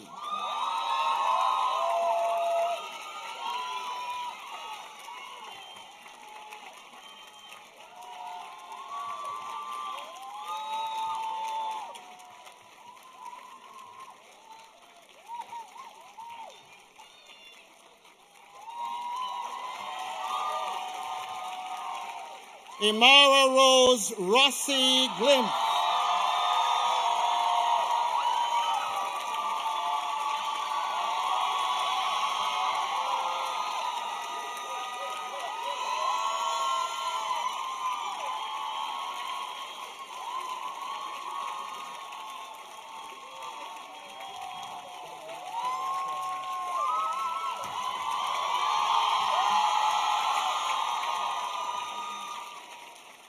Walter Green.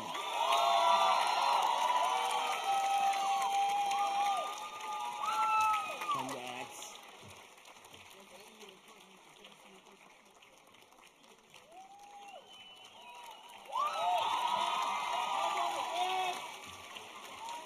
Jasmine Groom.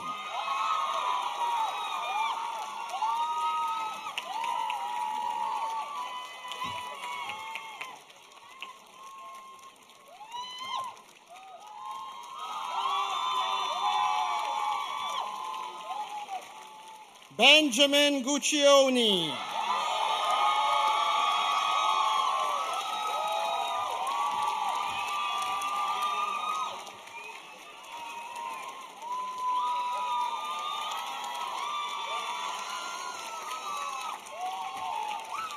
Alice Hansman.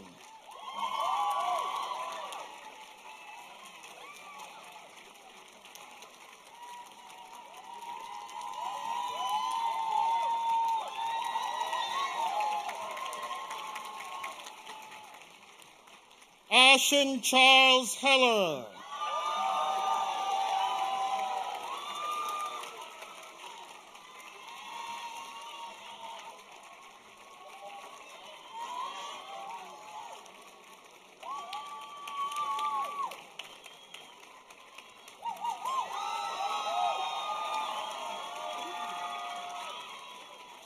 Eliza B. Henderson.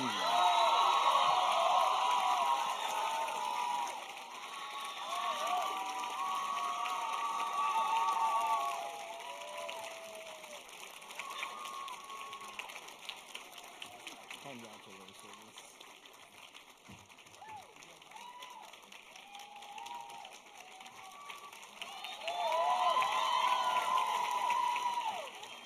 Ellie Hill.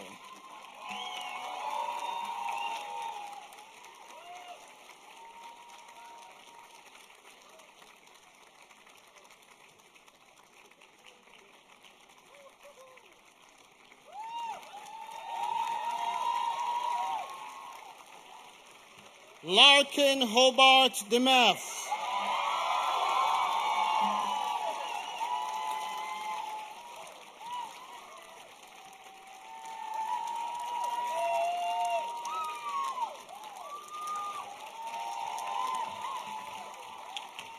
Marlon Toro Hope.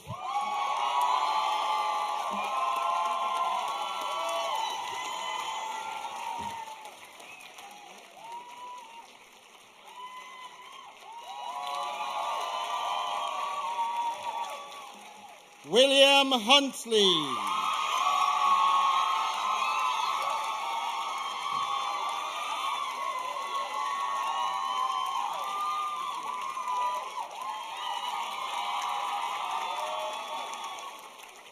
Jasmine Hyman.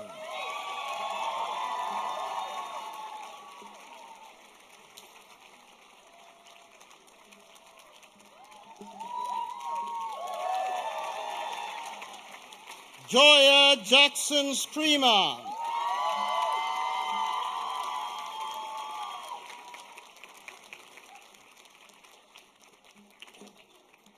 Sophie Jeffries.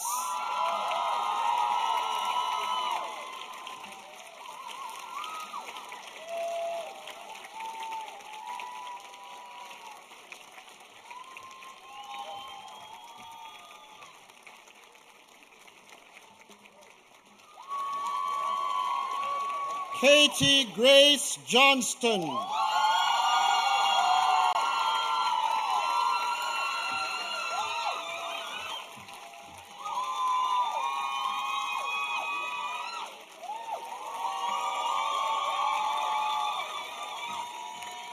Mohit K.C.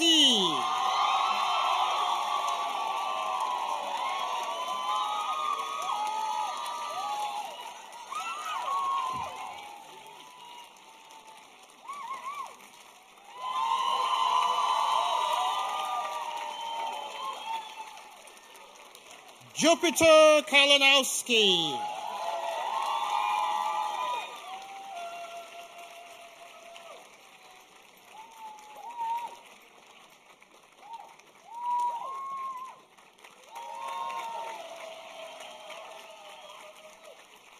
Ayla Kansarak.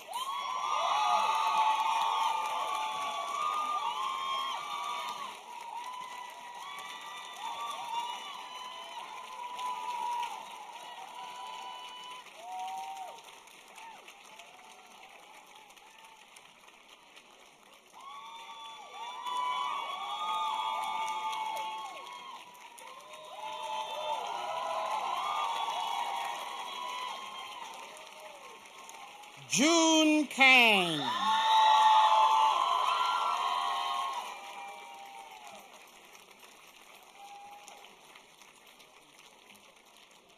Nikki Nicoletta Caranicola.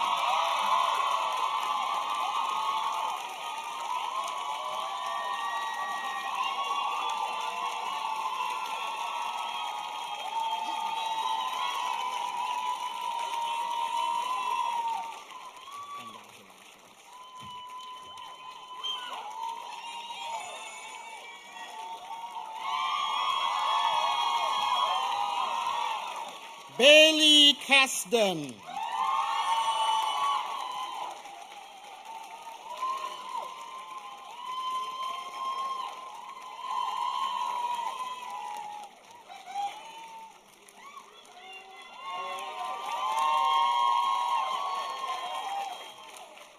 Dylan Spencer Kenny.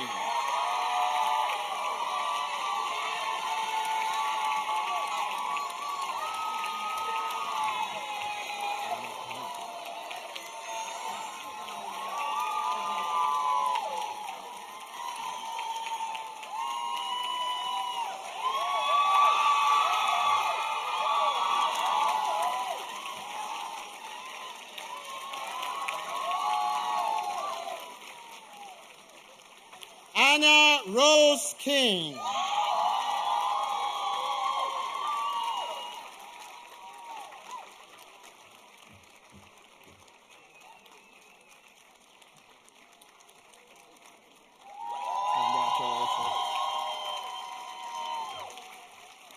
Gigi Krikorian Salomon.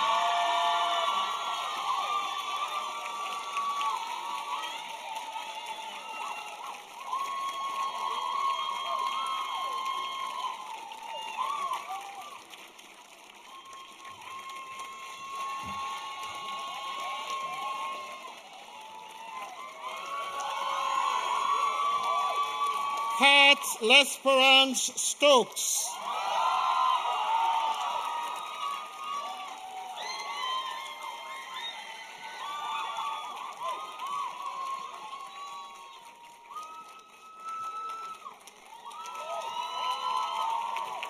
Sebastian Lamonde.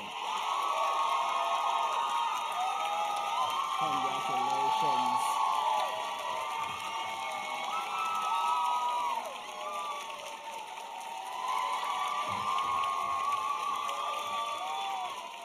Jessica Starr Langham.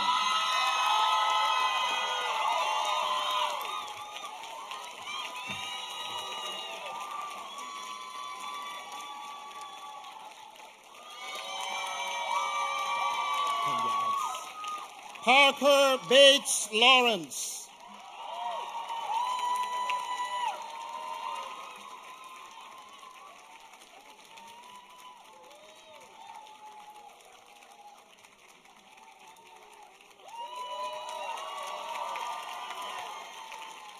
Amy Iso Lay.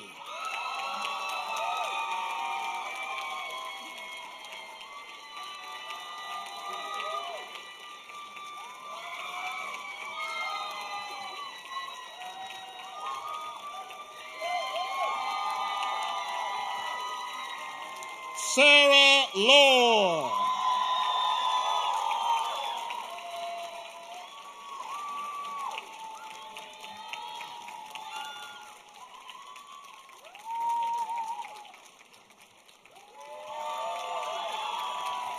Ma Xiao.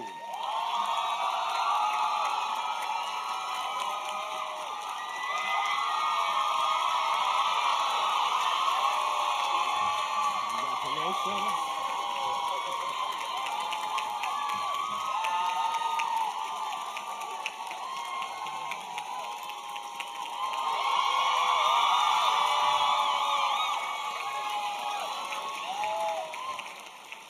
Alausi Martinez.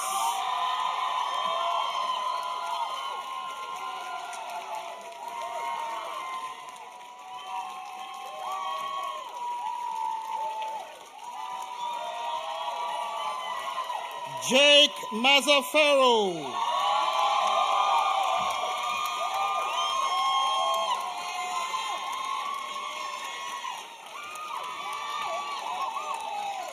June Cat McCall.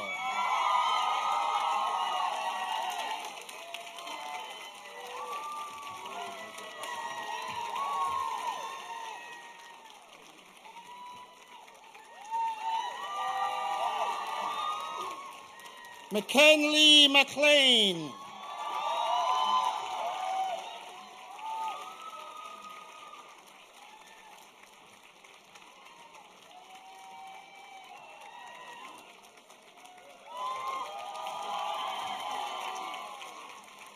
Jackson Mello.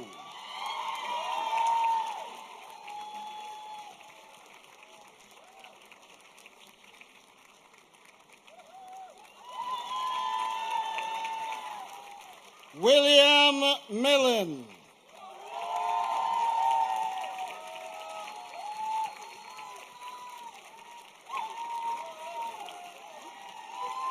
Congratulations. Good job.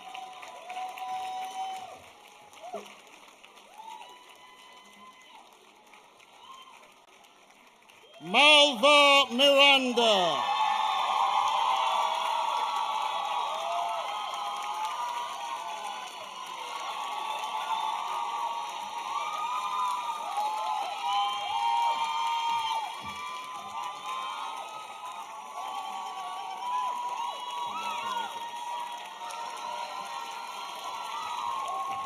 Becca Molaro.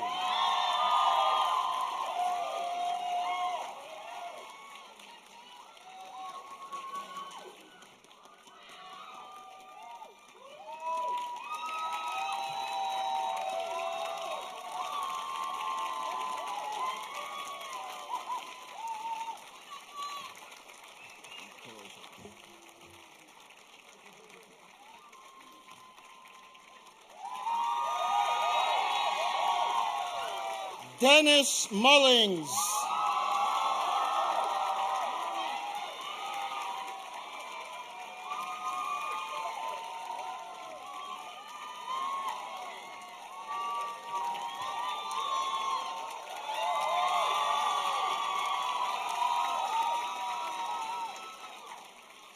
Tesfatsion Tringo Mulugeta.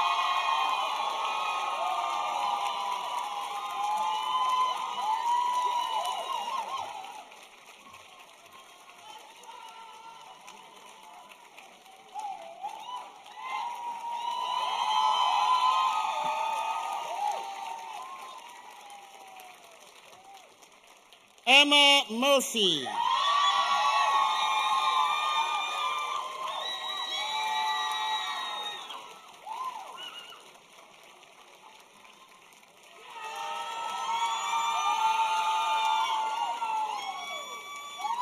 Kevin Lionel Dizanier Mundu.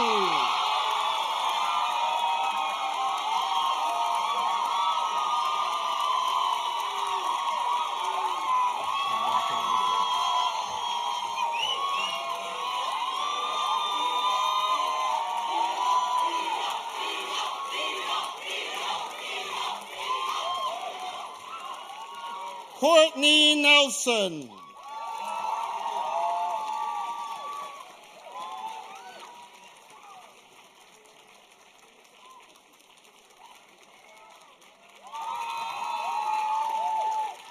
Stacy Nguyen.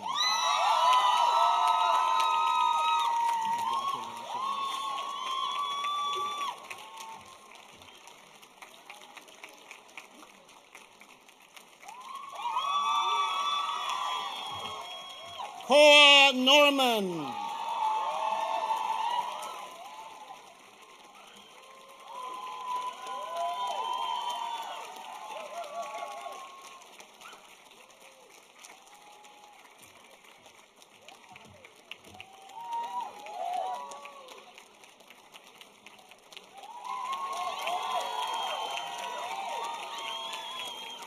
Paul Norton.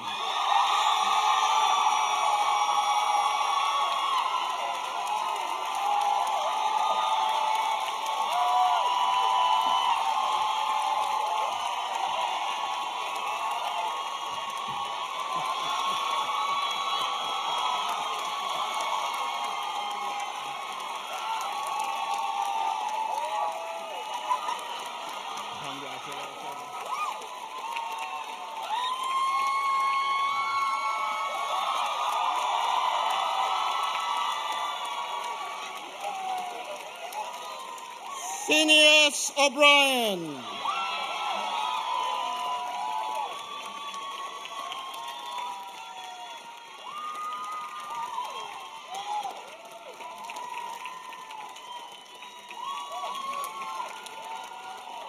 Alma Camila Ocampos Irala.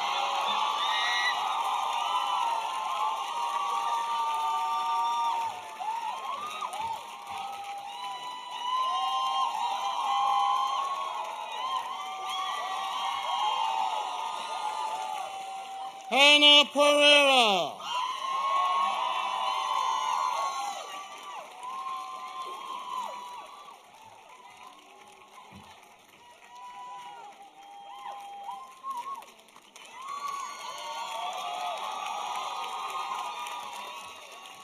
Timberlake Pieper.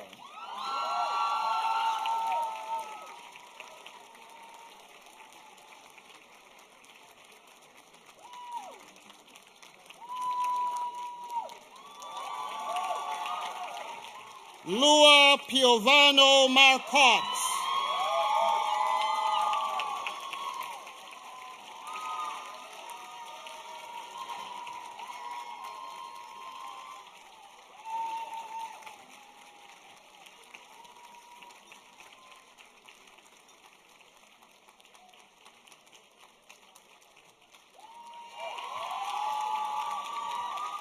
Alyssa Pong Lian.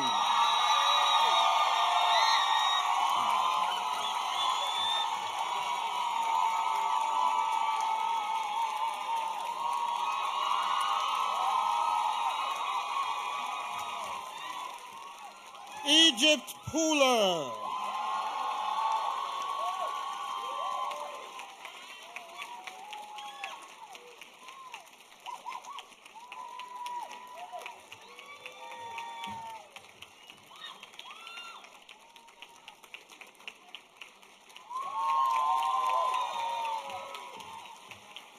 Katrina Poritsky.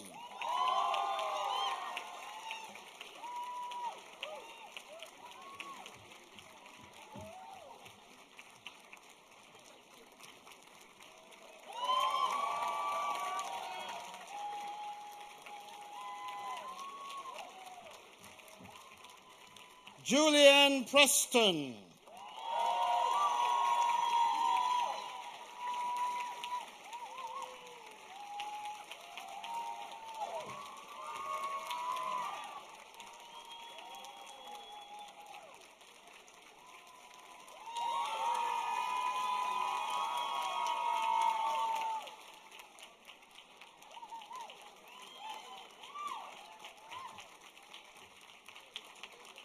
Raven Real Muto.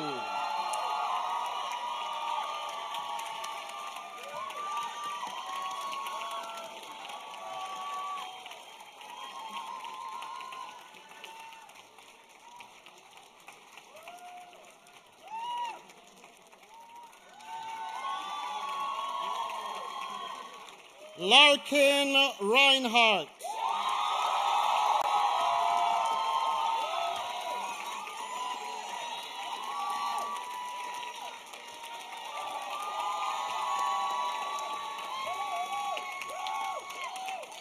Daniel Rodriguez.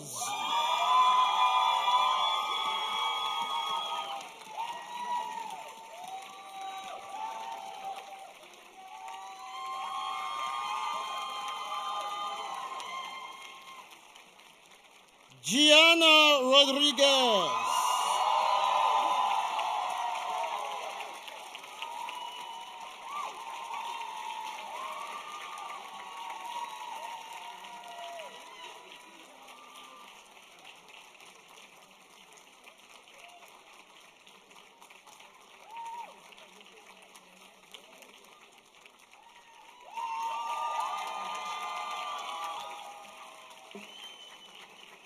Lucia Faye Rosenast.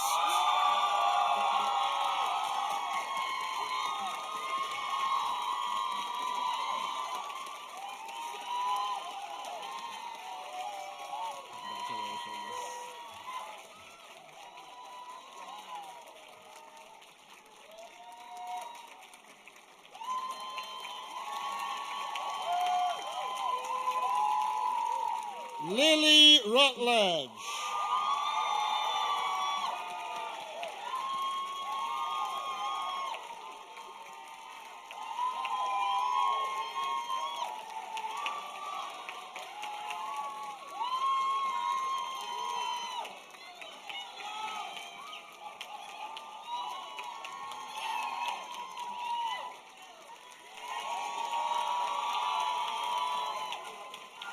Kira Sage.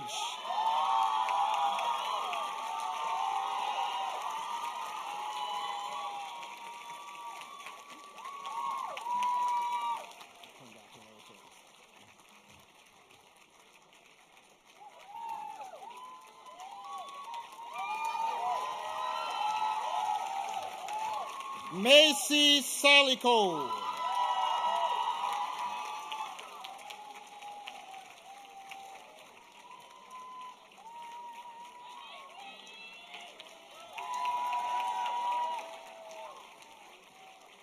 Sofia Soluso.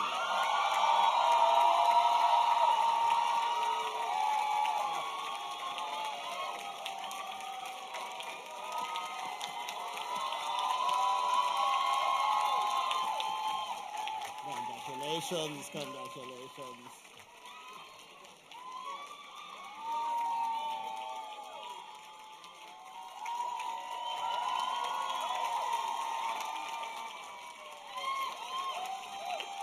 Valeria Sanchez.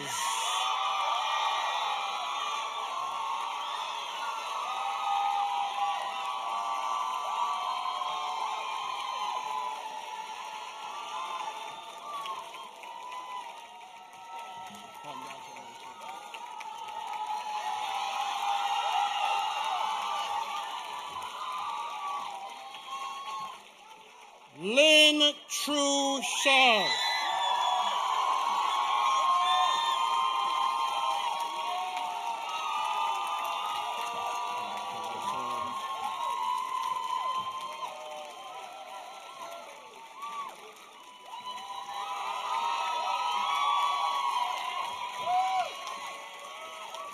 Mary Schiff.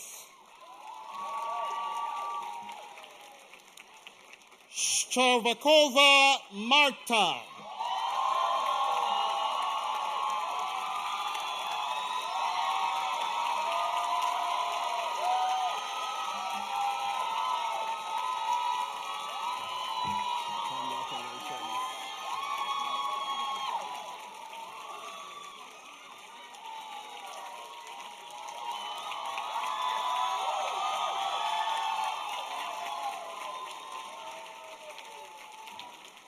Andrew Dale Shepard.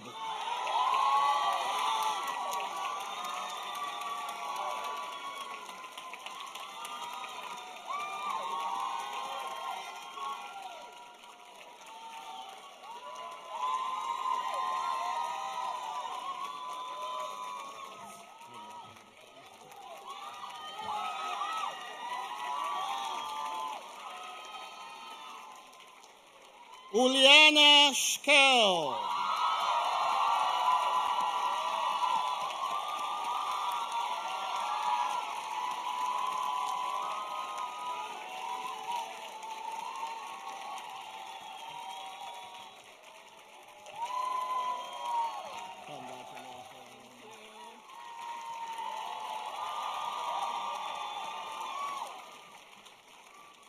Suman Sigdal.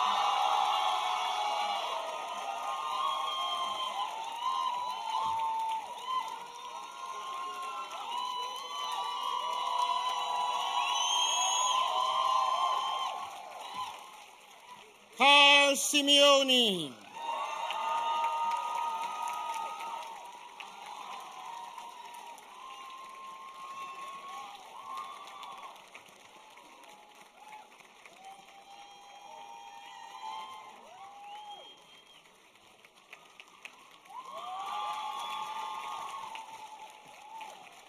Emily Siri.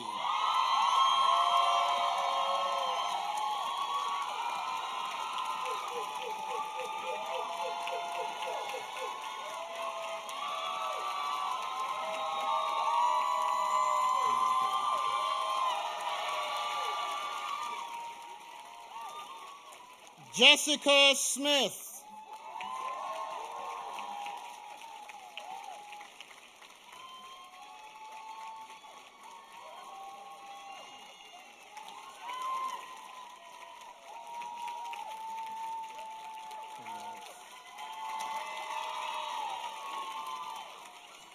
Oliver Smith.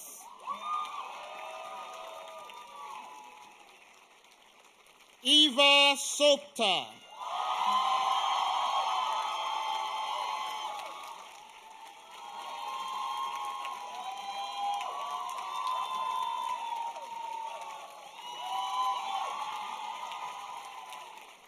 Samuel Stubbs.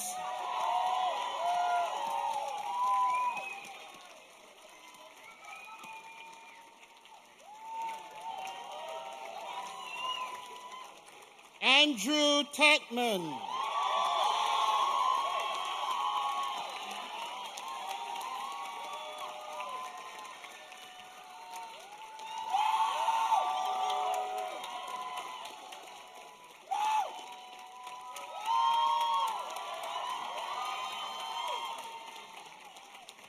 Jenna Taus.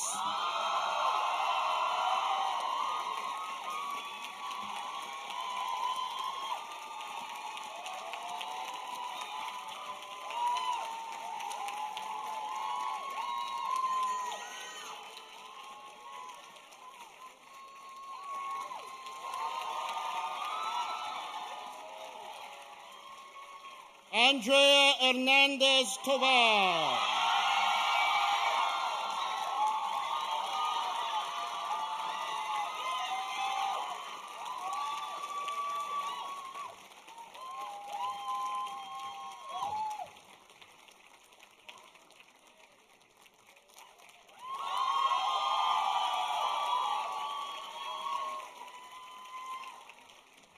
Trung Tran.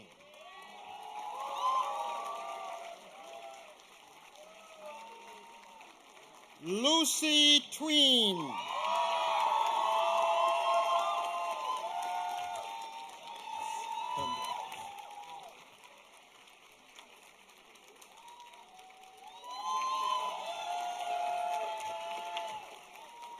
Thomas Vaithroder.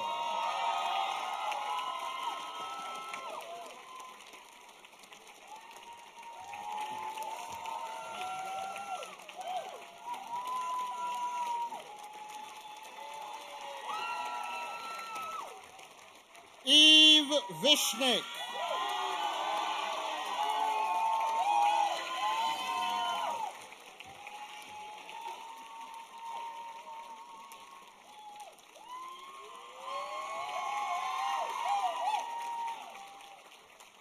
Annika Walston.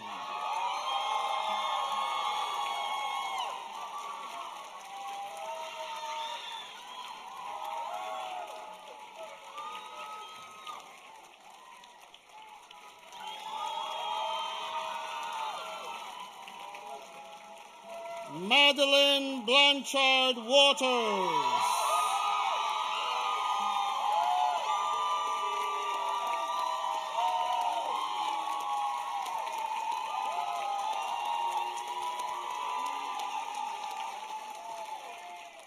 Fletcher Weiss.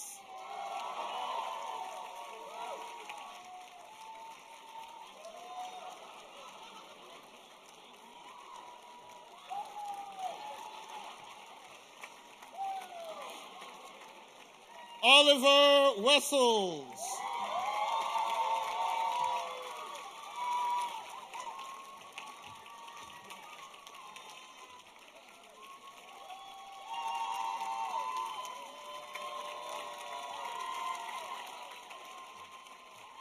Zoe Williams.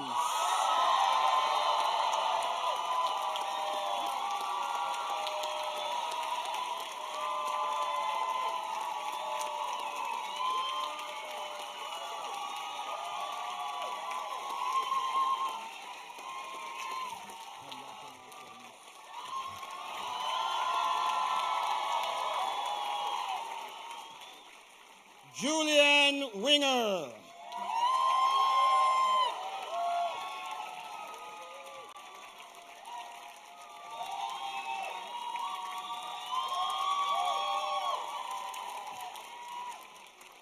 Ramsey Yildirim.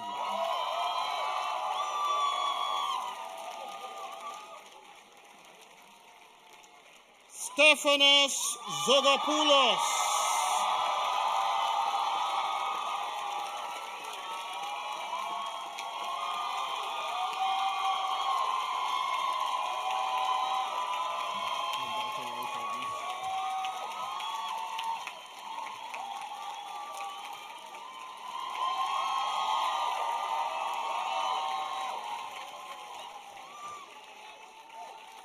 And Harry Zucker.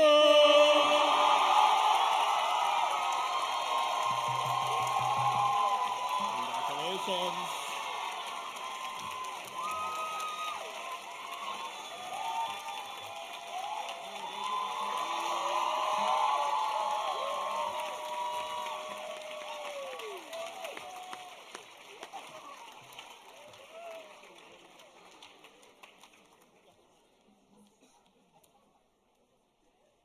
Wow.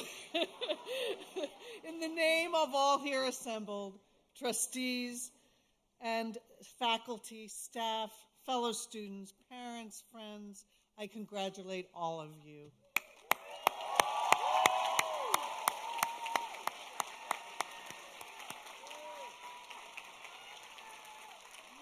Class of 2023, you did it. You looked like you were smiling, and I hope you are so, so proud of what you have accomplished.